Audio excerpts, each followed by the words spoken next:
I belong to a floral cooperative, and this season we wanted to push the envelope to open our co-op earlier. We achieved that this past week by opening before Easter. Easter came earlier this year, so we are in late March, and that is not an easy feat because as you can see behind me, there's very little growing outside. It is overcast, it is cloudy.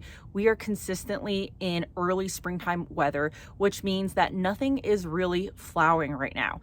However, we do have a couple of growers growing in high tunnels, but we were also able to provide a variety of blooms that had bloomed outside and were perennialized. So I wanted to take some time in this video to talk about what are some early spring flowers that one can achieve without structures.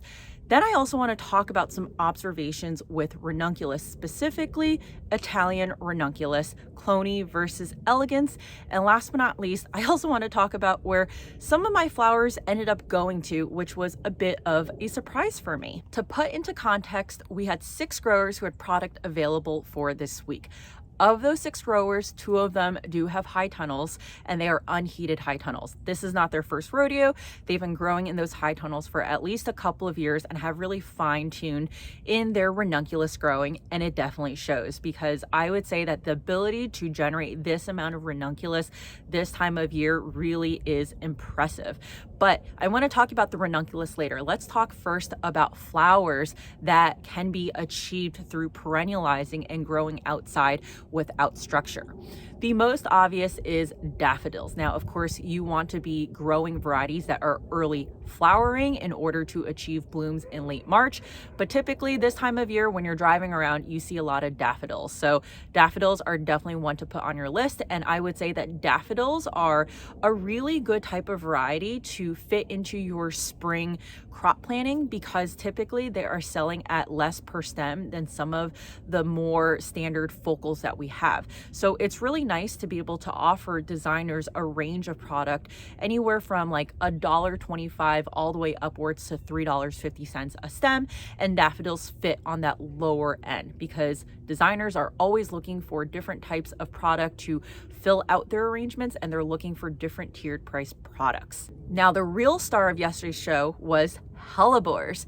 So I personally don't have any hellebores, but many of these growers have established hellebores, and each hellebore plant can give you multiple stems. Each stem will also have multiple flowers. So just a few stems makes an arrangement look really, really full. Now, here's the other thing about hellebores. When I talk to growers, both inside of our co-op and out, they are consistently fetching $3 a stem. So that can be a really profitable crop if you have a bunch of hellebores in your landscape. The thing to remember about hellebores is that it is a woody, so you want to make sure that you are splitting the stem or smashing the stem and allowing it to hydrate properly, or else it will wilt.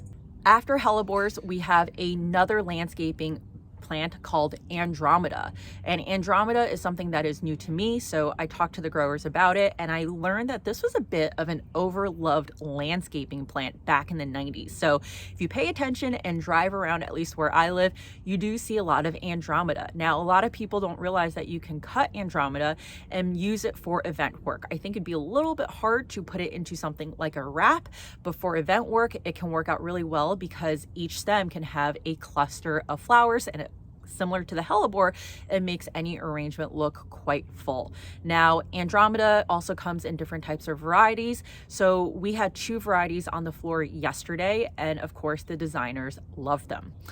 Another flowering variety that many people are used to is Forsythia. Now, I look at Forsythia as Mother Nature's natural sign that spring is here. In fact, when the Forsythias start to yellow here, I know that it's time for me to put out cold hardy annual seedlings. So I love Forsythia for that reason, but it can also be used for design work. When you're selling it to florists, you want it to be at least 3 feet tall. You can also sell it a bit shorter, but 3 feet seems to be the sweet spot for any woodies that we sell to our designers. And of course, a few of them did pick up Forsythia yesterday. The last woody on this list is weeping cherry. Now, this weeping cherry came from a mature plant that was planted, I believe, at least over a decade ago, and it is quite a big tree that has a lot of flowering branches. When you look at the color, it is absolutely magnificent. It's amazing that something like this even flowers at this time when everything else is just starting to bud up. But as you can imagine, it makes for really, really great event work. There was also one other variety called Lycosium, which is basically these white bell-like flowers. I think it gives the arrangement a more whimsical look. We didn't have a lot of them. They kind of remind me of Fritilia. So Fritilia are also another variety that typically will flower this time of year. And last but not least, I had my tulips, which were not grown outside. They were hydroponically forced. From my end, I was hoping to come to this market with about 1,000 stems. I had a lot of attrition and failure, so I only sold 14 bunches, and I had to hold another 100 stems-ish for Easter weekend because it is one of the most popular and busy floral holidays.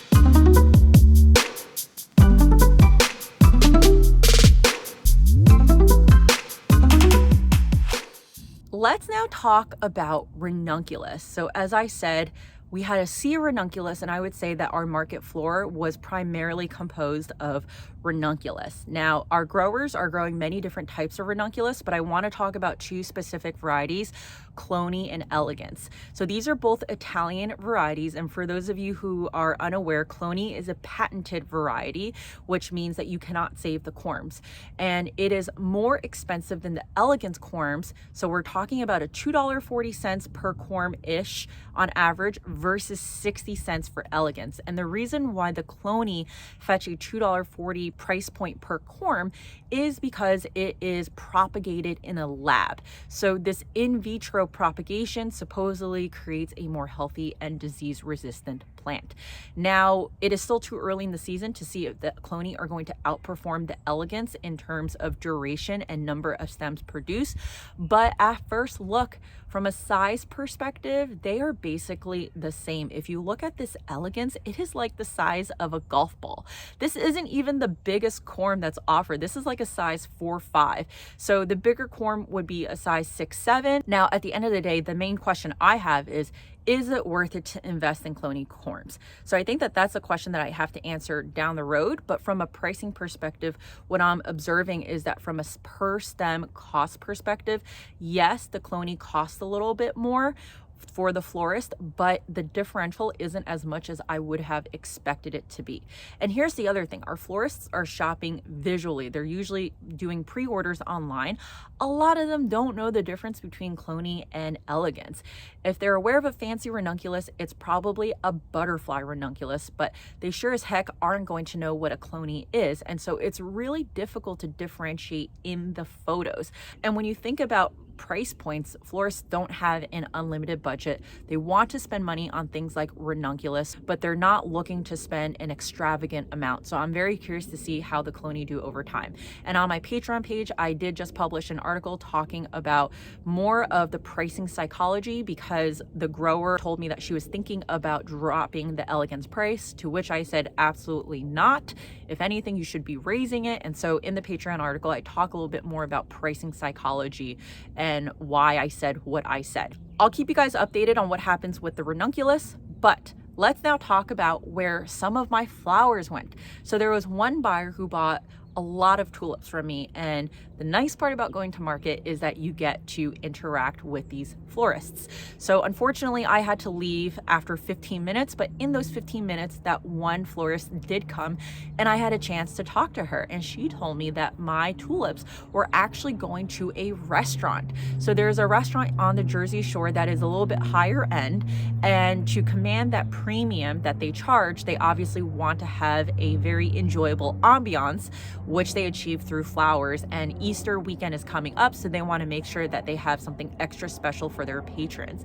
So my tulips were going there, and I started having a bit more of a conversation with her, and I told her about how I was shocked that my tulips ended up in Chick-fil-A this winter. I had another florist that was buying from me every other week 25 stems to put into bud vases, and in the middle of the season I realized they were going to Chick-fil-A, which is hilarious to me that people who are eating fried chicken are in the presence of these specialty tulips. But it goes to tell you that if you have a local business who is willing to support small and local, they might actually be a good fit for what you are doing.